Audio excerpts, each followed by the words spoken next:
So now I'm sitting in the back on a little kitty chair to bring me at the right height. And I'm going to put every one of the threads through a heddle that's in a specific shaft. The shaft are the things that go up and down on the loom. And if you come around here, I'll show you how that's going to happen. So notice, this is a shaft. Okay, a shaft.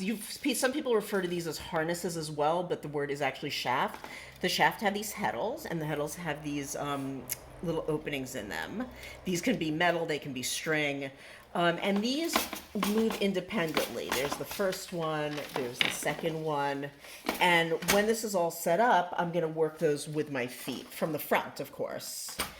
And every shaft, all the threads that are on a specific shaft will move together.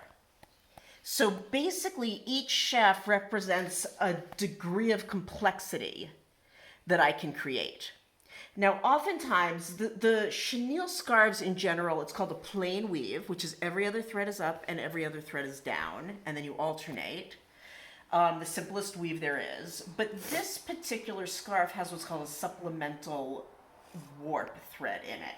And the supplemental warp thread, if you come over here, are these ribbons, okay? And it's these little baubles in between two pieces of thread, and it's what gives the scarf this kind of glowing jewel type effect.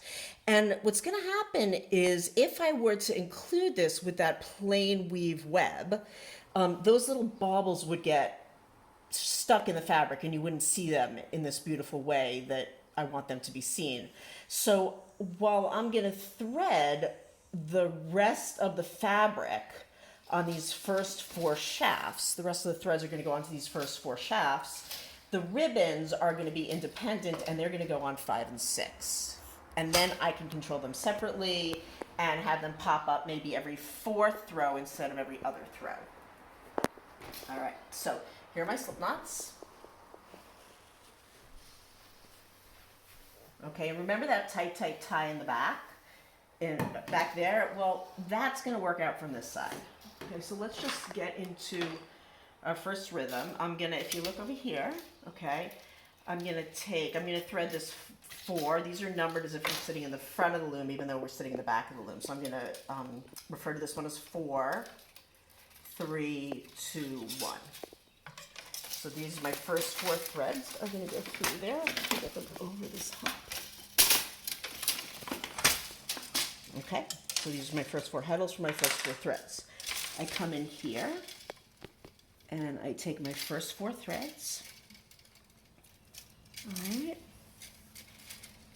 Now, if there's anything that crosses in this process or it goes into the wrong place, it will have to be fixed. There's some places in weaving that you can get away with little things going weirdly. There's some places you can't. On this one, you can't. Everything would have to get fixed. But so first 4 threads. What I'm going to do is I'm going to give each one like a little bit of a pull.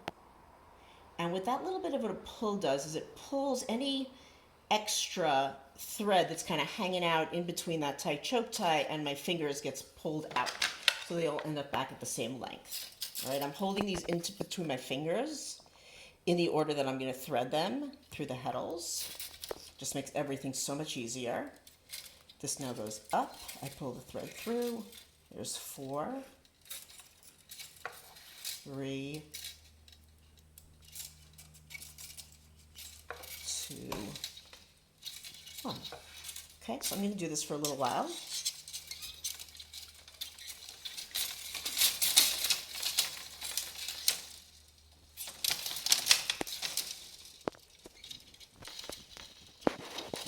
Still pulling on each thread as I put it into my fingers.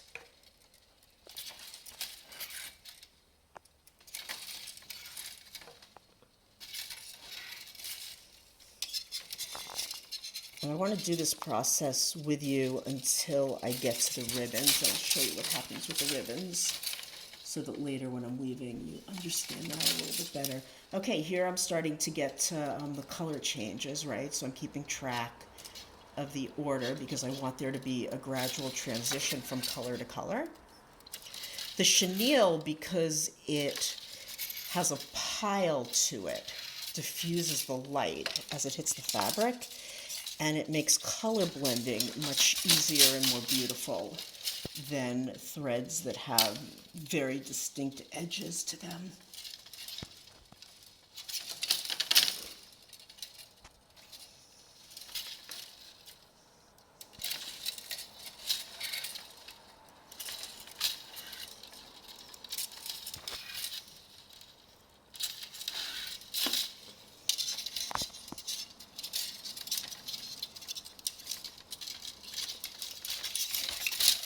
Pulling over the four heddles at once also makes it clear that if I do make a mistake within those four heddles, it's much easier to fix later.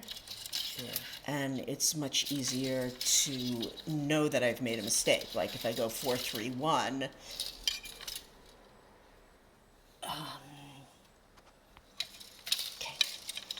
and then I have like a 2 left over, I know that I've done something wrong there. And that, in a plain weave, isn't that important, but when I get into complex patterns where the repeats are like 50 threads long and everything's got to be in its right place, that becomes important. Okay, again, I'm doing a color mix here. Oops, and I got it out of order, so I'm just going to take them out of my fingers in the other order, which I can do because the two next to each other are going through the same dent in the reed, and I'm not crossing over.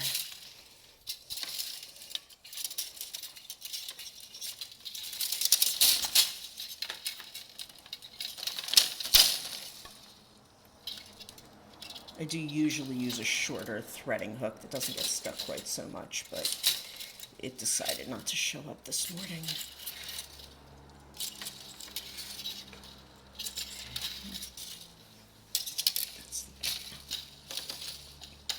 Now I'm moving, and I know that my camera tends to turn purples into blues, so it's not really clear that the threads we're coming up upon, they look blue, but they're actually a gorgeous amethyst purple. Yep.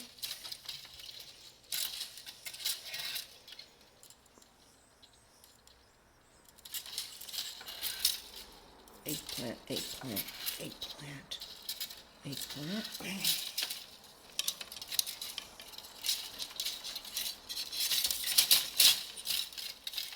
Okay, and now we move into the amethyst eggplant, so I'm being careful to take the amethyst first to get that pretty blending.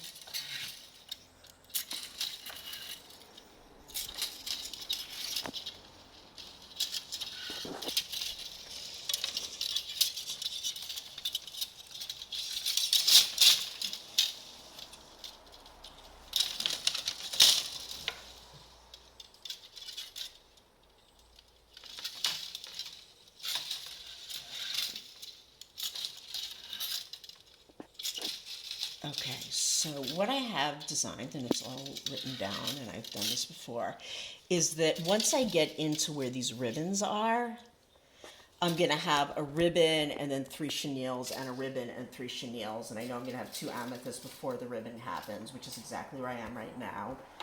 I'm going to tie a slip knot here because I know that if I mess up this part, I've got, right? So the ribbons I'm going to put on 5 and 6, and I'm going to alternate them. So there's 5 ribbons in this group.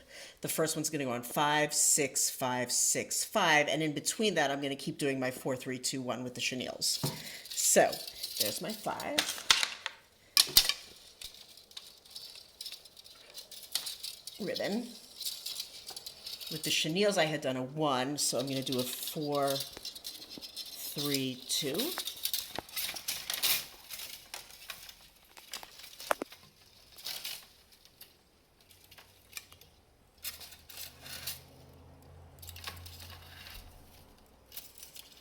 Okay, now I'm going to do a 6 for my next ribbon. Okay, my last chenille was on a 2, so my next 3 are going to be 1, 4, 3. so that I still have the integrity of the plain weave fabric underneath the ribbons.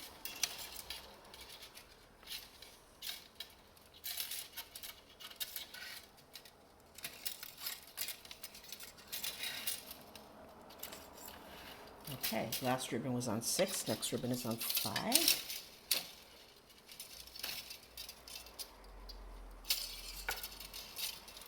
Last chenille was on 3, so now it's 2, 1, 4.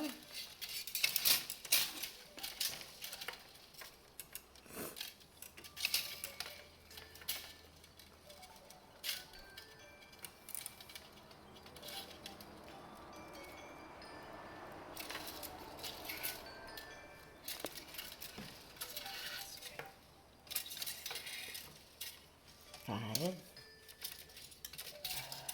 6, 5, 6. Ribbon.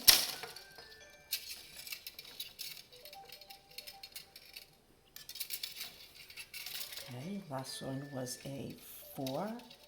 So now I'm going to go 3, 2, 1. Yes, there's an alarm ringing in the background that we're just going to ignore for a tiny bit longer.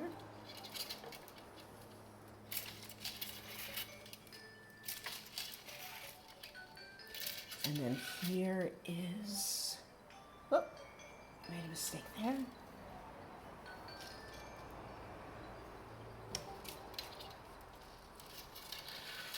Okay, so here's the last ribbon, which should be on 5, which was where my first ribbon was. Okay. And I was finished on a 1, so I'm going to do one more 4, 3, 2, 1. And then I'm going to show you what's happening in the front and send this off to bake in the oven.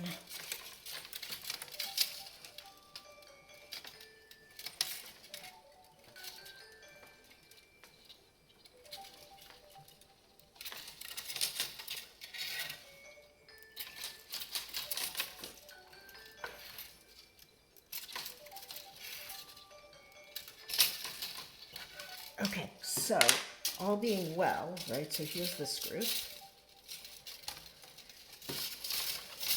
There, okay, gonna tie a slip knot. And then now come around and look at what's happening in the front. Hopefully it's doing what it should do. Yes, it is. So if you look closely here, right, you see how this is still kind of messy right there, but all the threads that I've threaded through here have already straightened out. And that's going to continue to happen as I work my way across, and by the time I get to the end, all of this is going to be beautiful and neat.